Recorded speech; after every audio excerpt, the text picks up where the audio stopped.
इस वीडियो में हम जानेंगे क्रूज़ कंट्रोल के बारे में। क्रूज़ कंट्रोल टेक्नोलॉजी से आप व्हीकल को एक क्रूजिंग स्पीड में सेट कर सकते हैं और आपकी व्हीकल सेम स्पीड में चलती रहेगी बिना एक्सीलेटर पेडल को कंटिन्यू प्रेस किए हुए। ये टेक्नोलॉजी ड्राइवर कंफर्ट के लिए बनाई गई थी, लॉन्ग डिस्टेंस ट्रेवल्स के लिए। इस टेक्नोलॉजी में बेसिकली थ्रोटल वाल्व कंट्रोल किया जाता है ताकि इंजन में जाने वाली एयर को कंट्रोल कर सके। इसके बटन्स जनरली स्टीयरिंग व्हील के आसपास दिए जाते हैं, जिसमें एक ऑन ऑफ बटन, एक रिज्यूम बटन और एक कैंसिल बटन होता है। कुछ व्हीकल्स में स्पीड अप डाउन करने का भी फंक्शन दिया जाता है। इसको सेट करने के लिए आप मैनुअली भी टेक ओवर कर सकते हैं क्लच या एक्सीलेटर पेडल दबाते ही। इस टेक्नोलॉजी की लिमिटेशंस ये है कि इसे बस हाईवे कंडीशंस में चलाया जा सकता है जहां ज़्यादा ट्रैफिक वेरिएशंस ना हो और रोड्स भी स्ट्रेट हो।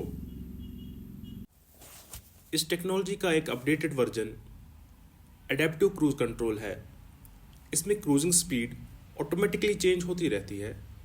वो डिपेंड करता है आपके सामने वाली व्हीकल की स्पीड पर। इस वजह से इसको स्ट्रीट ट्रैफिक में भी इस्तेमाल कर सकते हैं।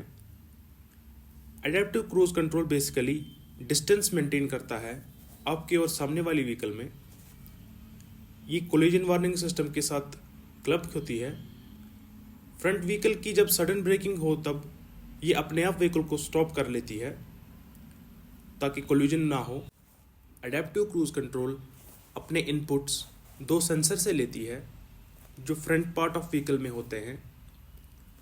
एक डिस्टेंस सेंसर होता है जो आपके और सामने वाली व्हीकल का गैप को मॉनिटर करता है। दूसरा सेंसर स्पीड सेंसर होता है जो व्हीकल स्पीड कंट्रोल करवाता है। एडेप्टिव क्रूज कंट्रोल इस इंफॉर्मेशन के बेसिस पे वर्क करता है।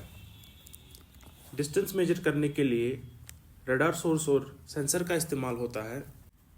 Radar source basically wave send करता है और जो व्हीकल आपकी फ्रंट में चल रही होती है वो उस पर पड़ती हैं और वहाँ से रिफ्लेक्ट होकर वो रडार सोर्स पे पड़ती हैं। इस तरीके से टाइम मेजर होता है, वो टाइम जो वेव्स को सोर्स से निकलने से और सेंसर पे वापस पड़ने तक होता है। इस इनपुट से व्हीकल को डिस्टेंस का पता चलता है और ये दोनों सोर्स और सेंसर आपके व्हीकल के फ्रंट पार्ट में प्रेजेंट होते हैं।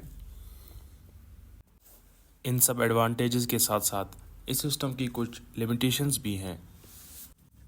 जनरली मैन्युफैक्चरर्स इसको रिकमेंड नहीं करते हैं फॉग, स्नो या हेवी रेन में यूज़ करने का, क्योंकि विजिबिलिटी के इश्यूज आ जाते हैं और जो है आपका जो इनपुट्स है जनरली टाइम का, डिस्टेंस का या स्पीड का, वो उसमें एरर आ सकता है।